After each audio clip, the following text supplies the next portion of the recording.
ಸೋಲೂರು ಹೋಬಳಿ ಮಾಗಡಿ ತಾಲೂಕು ರಾಮನಗರ ಜಿಲ್ಲೆ ಮೋಟ್ಕನಹಳ್ಳಿ ಲಕ್ಕೇನಹಳ್ಳಿ ಗ್ರಾಮ ಪಂಚಾಯಿತಿ ಮತ್ತು ಗುಡೇಮರನಹಳ್ಳಿ ಗ್ರಾಮ ಪಂಚಾಯಿತಿ ವ್ಯಾಪ್ತಿನಲ್ಲಿ ಸುಮಾರು 25ರಿಂದ 26 ಗ್ರಾಮಗಳನ್ನು ಈಗಾಗಲೇ KIADB ಅವರು ಏನು ಸರ್ವೆ ಮಾಡಿ ಇದನ್ನು ಭೂ ಸ್ವಾಧೀನಪಡಿಸ್ಕೊಳ್ಬೇಕು ಮತ್ತು ಏರ್ಪೋರ್ಟ್ನ ಉದ್ದೇಶಕ್ಕಾಗಿ ಸ್ವಾಧೀನಪಡಿಸ್ಕೊಳ್ಬೇಕು ಅಂತಕ್ಕಂತಹ ಏನು ಉದ್ದೇಶದಿಂದ ಈಗ ಒಂದು 15ರಿಂದ 20 ದಿನಗಳ ಒಳಗಿಂದನೂ ಕೂಡ ಸರ್ವೆ ಕಾರ್ಯಗಳನ್ನ ಏನು ಮಾಡ್ತಾ ಇದ್ದಾರೆ.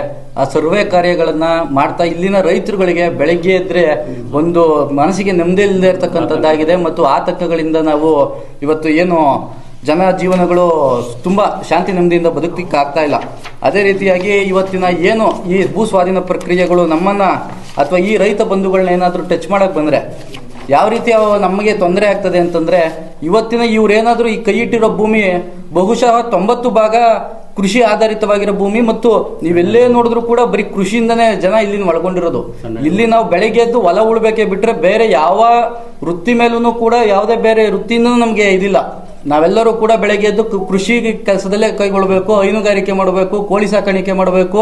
ಹೊಲ್ತವನ್ನು ಕೆಲಸ ಮಾಡಿದ್ರೆ ನಾವು ಬದುಕುವ ಜಾಗದಲ್ಲಿ ಬಂದು ಫಲವತ್ತಾಗಿರ್ತಕ್ಕಂತಹ ಭೂಮಿಗಳನ್ನು ಇವರು ಅಕ್ವೈರ್ ಮಾಡಲಿಕ್ಕೆ ಏನು ಉದ್ದೇಶ ಮಾಡಿಕೊಂಡು ಇವತ್ತಿನ ಜನಗಳನ್ನು ಒಕ್ಕಲೆಬ್ಬಿಸ್ತಕ್ಕಂತಹ ಉದ್ದೇಶದಿಂದ ನಮ್ಮೆಲ್ಲರ ಭೂಮಿಗಳನ್ನು ಕಸ್ಕೊಳ್ತಕ್ಕಂತಹ ಪ್ರಯತ್ನ ಇವತ್ತು ಏನು ಸರ್ಕಾರಗಳು ಮಾಡ್ತಾ ಇದೆ. ಈ ಸರ್ಕಾರದ ವಿರುದ್ಧವಾಗಿ ಇವತ್ತು ನಾವು ಯಾವುದೇ ಜಾತಿ ಜನಾಂಗ ಧರ್ಮ ಇಲ್ಲದೆ ಮತ್ತು ಪಕ್ಷಗಳಿಲ್ಲದೆ ರೈತನೇ ಎಲ್ಲ ಸರ್ಕಾರದ ವಿರುದ್ಧ ನಿಂತು ರೈತರೆಲ್ಲರೂ ಕೂಡ ಒಗ್ಗಟ್ಟಾಗಿ ಇವತ್ತು ನಾವು ಮಂಗಳವಾರ ಅಂದರೆ 29ನೇ ತಾರೀಕು ನಾವೆಲ್ಲರೂ ಕೂಡ ಸೇರಿ ಒಗ್ಗಟ್ಟಾಗಿ ಒಂದು ಸ್ಥಳ ನಿಗದಿ ಮಾಡ್ತಾ ಇದ್ದೇವೆ.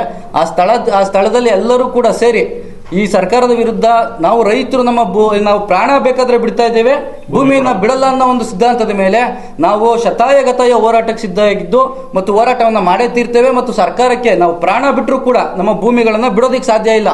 ಕಾರಣ ಯಾಕಂದ್ರೆ ಈ ಎಲ್ಲ ಅಗ್ರಿಕಲ್ಚರಲ್ ಲ್ಯಾಂಡು ಸುಮಾರು ಒಂದು 3,000 ಎಕರೆಗೂ ಮೇಲೆ, ಇವರೇನು 5,000 ಎಕರೆ ಅಂತ ಹೇಳ್ತಾ ಇದ್ದಾರೆ, 3,000ದಿಂದ 4,000 ಎಕರೆ ಕೂಡ ಅಗ್ರಿಕಲ್ಚರಲ್ ಲ್ಯಾಂಡ್ ಇದೆ.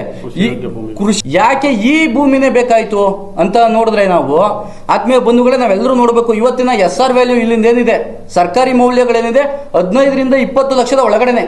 20 ಲಕ್ಷ ಕೊಡೋಕ್ಕೆ ಚಾನ್ಸ್ ಇಲ್ಲ. ಇವ್ರು ನಮಗೆ 4 ಪಟ್ಟು ಸೇರಿಸ್ಕೊಟ್ರು 80 ಲಕ್ಷ. ಇವತ್ತಿನ ಮಾರುಕಟ್ಟೆ ರೇಟ್ ಏನಿದೆ ಅದ್ಯಾವುದೂ ಬೇಡ.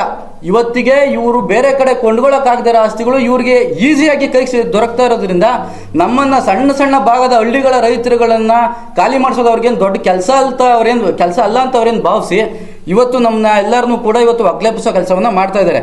ಇವತ್ತಿಗೆ ಎಷ್ಟೋ ರೈತರುಗಳು ಕೂಡ ಅಕ್ರಮ ಸಕ್ರಮ ಇದರಲ್ಲಿ ಕೂಡ ಫಾರಂ 53, 57 ಅಪ್ಲಿಕೇಶನ್ಗಳು ಪೆಂಡಿಂಗ್ ಇದೆ. ಇದನ್ನ ಮನವರಿಕೆ ಸರ್ಕಾರಕ್ಕಿದ್ದು ಇವರನ್ನ ಏಕಾಏಕಿ ಖಾಲಿ ಮಾಡಿಸ್ಬೇಕು ಮತ್ತು ಇವರನ್ನ ಈ ಸ್ಥಳದಿಂದನೇ ಬಿಡಬಾರ್ದು ಅಂತಕ್ಕಂಥದ್ದು ಉದ್ದೇಶ. ಇವ್ರಿಗೆ ಯಾವುದೇ ಕಾಂಪನ್ಸೇಷನ್ ಕೊಡೋ ರೀತಿ ಇರಲ್ಲ. ಯಾಕೆಂದ್ರೆ 15-20 ಲಕ್ಷ ಕೊಟ್ಬಿಟ್ಟು ಈಸಿಯಾಗಿ ಕಳಿಸ್ಬೋದು. 15-20 ಲಕ್ಷದ ಕಾಂಪನ್ಸೇಷನ್ ತಗೊಂಡು ಹೋದ್ರೆ ಇಲ್ಲಿ ನಾವು ವಯೋವೃದ್ಧರಿಗೆ ಹೋಗ್ಬೇಕು, ರೈತರು ನಾವು ರೊಕ್ಕ ಮತ್ತು ನೇರನ್ನ ಹೊತ್ಕೊಂಡು ಎತ್ಕಡೆ ಹೋಗ್ಬೇಕು. ಹೇಳಿ ಎಲ್ಲಿ ಹೋಗೋಣ, ನಾವು ಹೊಲ ಎಲ್ಲಿ ಹೋಗೋಣ?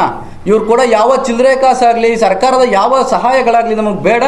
ಇವರ ಈ ಯಾವುದೇ ಇದನ್ನು ನಾವು ಏನು ಖಂಡಿಸ್ತಾ ಇದ್ದೇವೆ. ಆತ್ಮೀಯ ಬಂಧುಗಳೇ, ಇವತ್ತು ನಾವು ಏನು ಈ ಪ್ರೊಟೆಸ್ಟಿಕ್ಸ್ ಎಲ್ಲ ಒಗ್ಗೂಡ್ತಾ ಇದ್ದೇವೆ.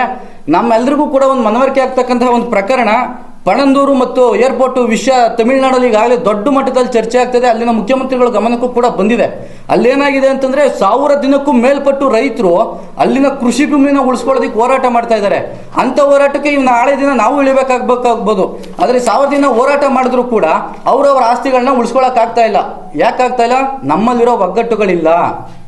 ಒಗ್ಗಟ್ಟಿಲ್ಲದೆ ಇರೋದ್ರಿಂದ ನಮ್ಮ ಆಸ್ತಿಗಳನ್ನು ನಮ್ಮೆಲ್ಲರನ್ನೂ ಒಡೆದು ಆಳಿ ನಮ್ಮೆಲ್ಲರನ್ನೂ ಖಾಲಿ ಮಾಡಿಸೋ ಪ್ರಯತ್ನಗಳನ್ನು ಅವ್ರು ಮಾಡ್ತಾ ಇದ್ದಾರೆ. ಆದರೆ ಈ ಸರ್ಕಾರದ್ದಾಗಲಿ ಯಾರದೇ ಪ್ರಯತ್ನಗಳನ್ನು ನಾವು ಹಿಮ್ಮೆಟ್ಟಿಸೋದಕ್ಕೆ ಎಲ್ಲರೂ ಕೂಡ ಸಿದ್ಧರಿದ್ದೇವೆ. ಎಲ್ಲರೂ ಕೂಡ ಹೋರಾಟ ಮಾಡೇ ಮಾಡ್ತೇವೆ. ಇಲ್ಲಿ ಅತಿ ಹೆಚ್ಚು ರಾಗಿಯನ್ನು ನಾವು ಸರ್ಕಾರ ಇಲ್ಲಿನ ಭಾಗದ ಜನ ನಾವು ಏನು ರಾಗಿ ಕೇಂದ್ರಕ್ಕೆ ಕೊಡ್ತಾ ಇದ್ದೀವಿ. ತಾವು ದಯವಿಟ್ಟು ಮಾಹಿತಿ ಅಂಕಿಅಂಶಗಳನ್ನ ಈ ಮುಂದಿನ ದಿನದಲ್ಲಿ ನಾವು ಒದಗಿಸುವಂಥ ಕೆಲಸ ಮಾಡ್ತೀವಿ. ಅತಿ ಹೆಚ್ಚು ರಾಗಿಯನ್ನು ನಾವೇ ಇಲ್ಲಿ ಪ್ರೊಡ್ಯೂಸ್ ಮಾಡ್ತಕ್ಕಂಥವ್ರು.